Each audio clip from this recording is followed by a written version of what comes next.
Hello again everyone. We meet again in this series of assignment answer video. This time we are going to answer the question of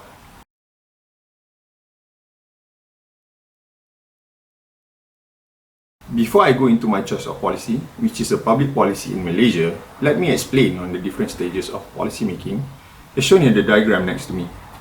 The process starts with agenda setting, which involve problems either focused upon by public officials for the perceived benefit of the nation or demanded upon by the public.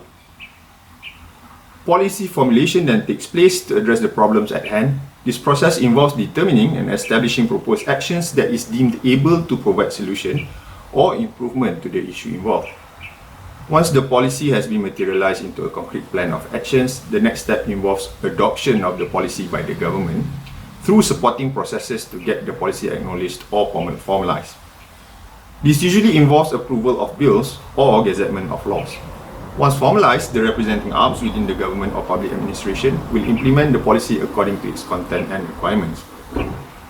As the concluding stage within the first cycle of the process would be the evaluation process, where the implementation of the policy is reviewed and analyzed, with inadequacies and non-compliances becoming the basis to either improve the policy further or, in the worst case scenario, write the policy off completely.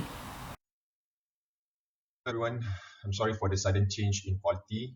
I needed to move to PowerPoint since there was an issue with my recording equipment. So hopefully it doesn't take your interest away from the video. Anyway, a little disclaimer, I'm not going to dive too deep into the content of the policy as there's a time limit to this video. You can stay tuned to a future video should I pursue a deeper question on the subject in the final assignment. Now, the National Transport Policy, based on publicly available reports, have various angles behind what I believe conforms the agenda setting stage. Within the document, the main agenda and thrust set up focuses on several aspirations, which can mainly be grouped into economic growth, well-being of rakyat, and environmental sustainability. The strategies formulated in the document serves to support these agendas and thrusts.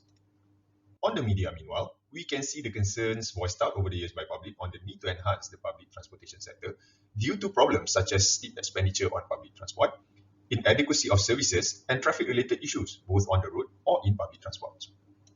The formulation of the policy took place involving 150 members from the government, academia, and representatives of the private sector in a committee that deeply scrutinized the necessary plans and strategies to make the policy work in workshops, focus group discussions, and meetings.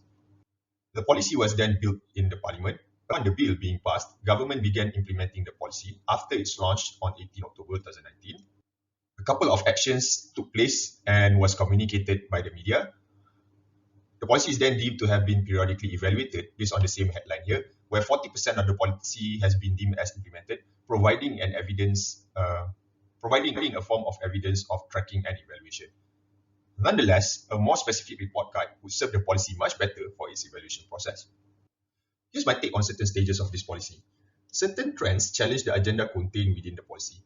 Based on the extent of implementation and focus area behind allocated budget that seem to focus more on the construction stages, with billions being set aside for projects as compared to enhancing current infrastructures, which is minuscule as compared to the former,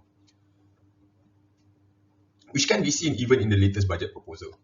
This brings up the question whether there is balance behind the three dimensions mentioned earlier between economic growth, well-being of the rakyat, and environmental sustainability. This trend shows a big push on solely growth, and it remains a question whether the agenda here suits the public or serves to benefit the market players and government revenue. Next, the notion by the current government to set up another committee to brainstorm for new steps to boost the transportation sector raises up the question on whether enough evaluation has been done on the effectiveness of the current policies and whether enough resources have been allocated to enhance rather than repackage or introduce something new completely. Hence, my final take for this question is that policy-making stages needs to be done in a cycle of continuous improvement. The policy should be allowed to go through all stages involved, and there needs to be in-depth evaluation through review and analysis and reiteration of its contents and implementation where necessary based on the result.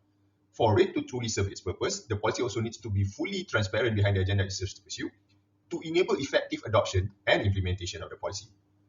Well, that marks the end of this video. See you in the next one, which will be me answering the last question for this assignment. Take care and goodbye.